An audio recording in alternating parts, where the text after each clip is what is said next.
Olá,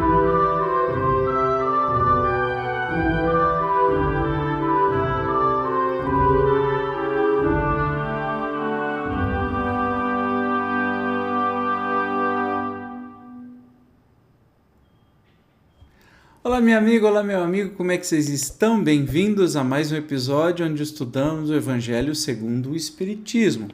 Hoje nós vamos finalizar com a última psicografia, últimas psicografias, sobre o capítulo 12, Amai os vossos inimigos. E estes temas girarão em torno estas psicografias girarão em torno do tema o duelo, né? Duelo, você sabe, é aquele negócio que é um embate entre duas pessoas que já foi lei, né? Até 1600 e tralalá, já foi lei, era permitido por lei, depois acabou, né? Não pôde mais, onde uma pessoa que se sentisse com a honra ofendida podia desafiar a outra pessoa para um duelo e um dos dois ia morrer, enfim. Ainda bem que isso acabou faz muito tempo, né? Mas vamos dar uma olhada no texto do que se trata. Só é verdadeiramente grande aquele que, considerando a vida uma viagem que o há de conduzir a determinado ponto, pouco caso faz das asperezas da jornada e não deixa que seus passos se desviem do caminho reto. Com o olhar constantemente dirigido para o termo a alcançar, nada lhe importa que as urzes e os espinhos ameacem produzir-lhe arranhaduras, umas e outras lhe roçam a epiderme, sem o ferirem, nem impedirem de prosseguir na caminhada. Expor-se aos dias para se vingar de uma injúria é recuar diante das provações da vida, é sempre um crime aos olhos de Deus, e, se não fosseis, como sois, iludidos pelos vossos prejuízos, tal coisa seria ridícula e uma suprema loucura aos olhos dos homens. Há crime no homicídio em duelo, a vossa própria legislação o reconhece. Ninguém tem o direito, em caso algum, de atentar contra a vida de seu semelhante. É um crime aos olhos de Deus, que vos traçou a linha de conduta que tendes de seguir. Nisso, mais do que em qualquer outra circunstância, sois juízes em causa própria. Lembrai-vos de que somente vos será perdoado, conforme perdoardes, pelo perdão vos acercais da divindade, pois a clemência é irmã do poder. Enquanto na terra correr uma gota de sangue humano, vertida pela mão dos homens, o verdadeiro reino de Deus ainda se não terá implantado aí, reino de paz e de amor, que há de banir para sempre do vosso planeta a animosidade, a discórdia, a guerra. Então, a palavra duelo somente existirá na vossa linguagem como longínqua e vaga recordação de um passado que se foi. Nenhum outro antagonismo existirá entre os homens, afora a nobre rivalidade do bem Adolfo, bispo de Argel. Então, essa comunicação de Adolfo, bispo de Argel, dada em Marmont em 1861. Eu dei uma pesquisada no tio Google, né, para saber sobre o duelo. E olha que interessante, no século XIX, os códigos de honra ocidentais consideravam um tapa no rosto a mais grave ofensa contra a honra e uma forma de provocar um duelo. No entanto, os duelos foram proibidos na França pelo cardeal Richelieu, ministro do imperador Luís XIII em 1625. Mas por que será que aparece ainda nos textos, né? Certamente porque ainda havia, né, mesmo proibido por lei, ainda havia duelo na época de Kardec. Mas vamos continuar estudando aqui, ó. Em certos casos, sem dúvida, pode o duelo constituir uma prova de coragem física, de desprezo pela vida, mas também é, incontestavelmente, uma prova de covardia moral, como o suicídio. O suicida não tem coragem de enfrentar as vicissitudes da vida, o duelista não tem a de suportar as ofensas. Não vos disse o Cristo que há mais honra e valor em apresentar a face esquerda aquele que bateu na direita, do que em vingar uma injúria? Não disse ele a Pedro, no jardim das oliveiras, mete a tua espada na bainha, porquanto aquele que matar com a espada perecerá pela espada, assim falando, não condenou, para sempre, o duelo? Efetivamente, meus filhos, que é essa coragem oriunda de um gênio violento, de um temperamento sanguíneo e colérico, que ruge à primeira ofensa. Onde a grandeza da alma daquele que a menor injúria entende que só com sangue a poderá lavar, há que ele trema, no fundo da sua consciência uma voz lhe bradará sempre: Caim, Caim, que fizeste de teu irmão? Foi-me necessário derramar sangue para salvar a minha honra, responderá ele a essa voz. Ela, porém, retrucará: procurasse salvá-la perante os homens por alguns instantes que te restavam de vida na terra, e não pense em salvá-la perante Deus. Pobre louco, quanto sangue exigiria de vós o Cristo por todos os ultrajes que recebeu? Não só os feristes com espinhos e a lança, não só o pregastes no madeiro inflamante, como também o fizestes ouvir em meio de sua agonia atroz as zombarias a que lhe prodigalizastes. Que reparação a tantos insultos vos pediu ele? O último brado do cordeiro foi uma súplica em favor dos seus algozes. Ó, como ele, perdoai e orai pelas que vos ofendem. Realmente Jesus poderia ter todo o direito, de querer se vingar por tudo aquilo que passou, e, no entanto, ele pediu ao Pai, a Deus, para que perdoasse aqueles que estavam ofendendo, que estavam matando ele. Amigos, lembrai-vos deste preceito: amai-vos uns aos outros e, então, a um golpe desferido pelo ódio respondereis com um sorriso, e ao ultraje com um perdão. O mundo, sem dúvida, se levantará furioso e vos tratará de covardes. Erguei bem alto a fronte e mostrai que também ela se não temeria de cingir-se de espinhos, a exemplo do Cristo, mas que a vossa mão não quer ser cúmplice de um assassínio autorizado por falsos ares de honra, que, entretanto, não passa de orgulho e amor próprio. Dar-se. Aqui, ao criar-vos, Deus vos outorgou o direito de vida e de morte, uns sobre os outros. Não, só a natureza conferiu ele esse direito, para se reformar e reconstruir, quanto a vós, não permite, sequer, que disponhais de vós mesmos. Como suicida, o duelista se achará marcado com sangue, quando comparecer perante Deus, e a um e outro soberano juiz reserva rudes e longos castigos. Se ele ameaçou com a sua justiça aquele que descer a seu irmão, quão mais severa não será a pena que Cominiol, que chegar à sua presença com as mãos tintas do sangue de seu irmão. Essa psicografia foi dada por Santo Agostinho em Paris de 1862. Eu começo a ficar um pouco em dúvida, Raca é meio que ofensivo assim, Aí você pensa, por que tantas psicografias sobre o duelo? Mesmo proibido por lei, provavelmente o duelo acontecia naquela época, Eu vou pesquisar melhor, mas eu acho que sim, não faria muito sentido um negócio que já tinha sido esquecido, figura aqui. Outra psicografia, duelo, como que outrora se denominava o juiz de Deus, é uma das instituições bárbaras que ainda regem a sociedade, olha lá. Que direis, no entanto, se visseis dois adversários mergulhados em água fervente ou submetidos ao contato de um ferro em brasa? Para ser dirimida a contenda entre eles, reconhecendo-se estar a razão com aquele que melhor se sofresse a prova, não faz sentido, Qualificaríeis de insensatos esses costumes, não é exato? Pois duelo é coisa pior do que tudo isso. Para o duelista destro, é um assassínio praticado a sangue frio, com toda a premeditação que possa haver, uma vez que ele está certo da eficácia do golpe que desfechará. Para o adversário, quase certo de sucumbir em virtude de sua fraqueza e inabilidade, é um suicídio cometido com a mais fria reflexão. Sei que muitas vezes se procura evitar essa alternativa igualmente criminosa, confiando ao acaso a questão, mas não é isso voltar, sob outra forma, ao juízo de Deus, da Idade Média.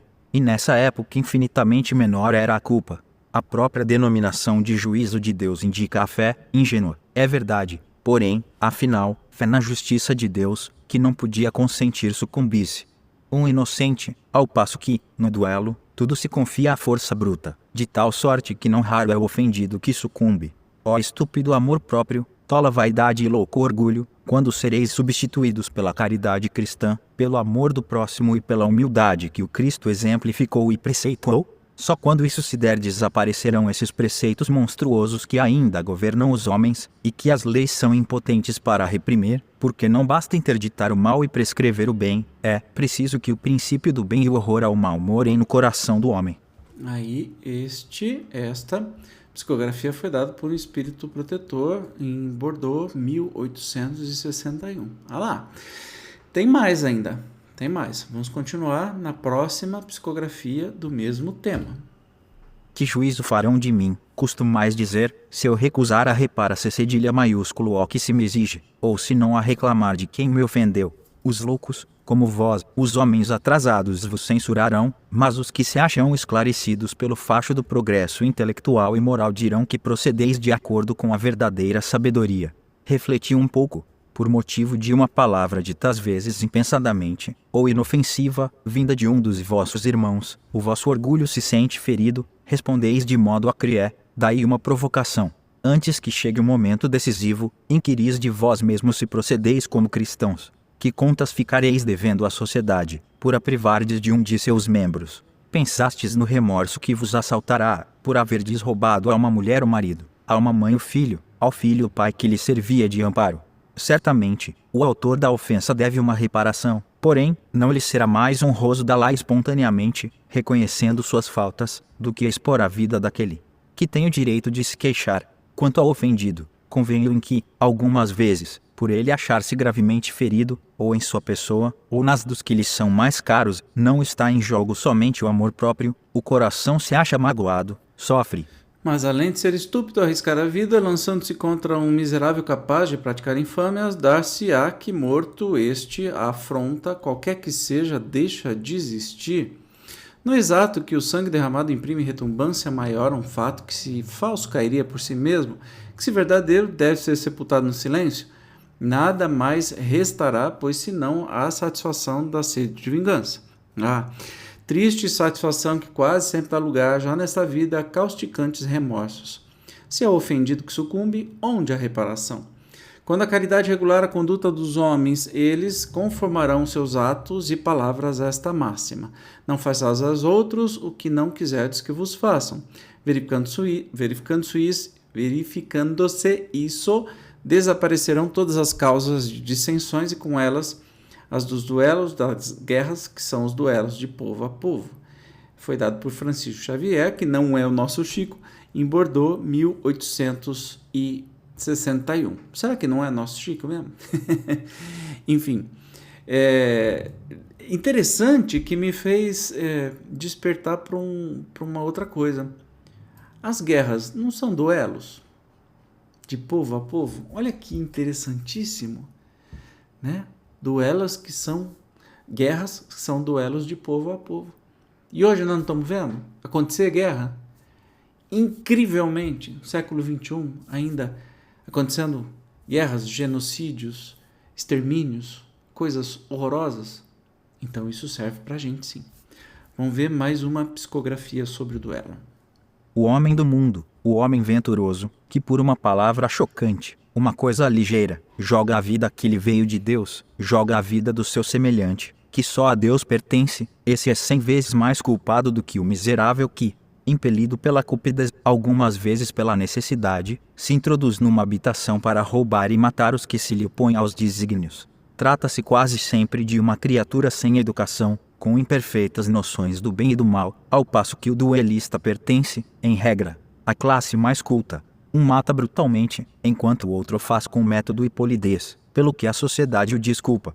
Acrescentarei mesmo que o duelista é infinitamente mais culpado do que o desgraçado que, cedendo a um sentimento de vingança, mata num momento de exasperação. O duelista não tem por escusa o arrebatamento da paixão, pois que, entre o insulto e a reparação, dispõe ele sempre de tempo para refletir. Age, portanto, friamente e com premeditado desígnio, estuda e calcula tudo, para, com mais segurança, matar o seu adversário. É certo que também expõe a vida e é isso que reabilita o duelo aos olhos do mundo, que nele então só vê um ato de coragem e pouco caso da vida. Mas haverá coragem da parte daquele que está seguro disse. O duelo, remanescente dos tempos de barbárie, em os quais o direito do mais forte constituía a lei, desaparecerá por efeito de uma melhor apreciação do verdadeiro ponto de honra e à medida que o homem for depositando fé mais viva na vida futura. Essa psicografia de Agostinho, dada em Bordeaux, 1861. Tem uma observação aqui sobre Francisco Xavier. Olha só que interessante. Francisco de Jesus, dito 1506-1552, cognominado Apóstolo das Índias, jesuíta espanhol, pioneiro, cofundador da Companhia de Jesus, cujos membros são conhecidos como jesuítas. Exerceu sua atividade missionária no Oriente e evangelizou o sudeste da Ásia. Muito interessante, né? E nós temos para encerrar hoje uma nota, né? que talvez explique por que tanta psicografia de duelo assim. Vamos ver. Os duelos se vão tornando cada vez mais raros e, se de tempos a tempos alguns de tão dolorosos exemplos se dão, o número deles não se pode comparar com o dos que ocorriam outrora. Antigamente, um homem não saía de casa sem prever um encontro, pelo que tomava sempre as necessárias precauções. Um sinal característico dos costumes do tempo e dos povos se nos depara no porte habitual, ostensivo ou oculto, de armas ofensivas ou defensivas. A abolição de semelhante uso demonstra o abrandamento dos costumes. E é curioso acompanhar-lhes a gradação, desde a época em que os cavaleiros só cavalgavam bardados de ferro e armados de lança, até a em que uma simples espada à cinta constituía mais um adorno e um acessório do brasão do que uma arma de agressão. Outro indício da modificação dos costumes está em que, outrora, os combates singulares se empenhavam em plena rua, diante da turba, que se afastava para deixar livre o campo aos combatentes, ao passo que estes hoje se ocultam. Presentemente, a morte de um homem é acontecimento que causa emoção, enquanto noutros tempos ninguém dava atenção a isso. O Espiritismo apagará esses últimos vestígios da barbárie, incutindo nos homens o espírito de caridade e de fraternidade. Que interessante, né? Nos faz refletir aí realmente, para quem acha que armar a nossa sociedade é a saída para alguma coisa, seguindo essa linha de raciocínio, é realmente um retrocesso, porque a gente vai entrando em novas eras onde não é preciso que as pessoas saiam armadas. E a gente já teve o resultado de 4 anos de descontrole de armamento e a gente viu que esses CACs e essas armas todas foram parar para onde? Na mão dos traficantes, assassinos, ou seja, instrumentalizou o crime como nunca antes aconteceu, né? Isso é um fato, né? A gente regride.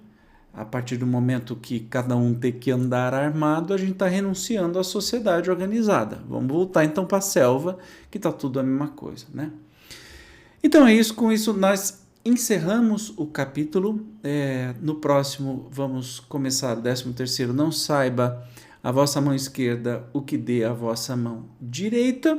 E eu te espero como sempre, obrigado pela sua paciência e seu carinho de estar aqui comigo até este momento. Não perca o próximo episódio. Eu te espero. Tchau.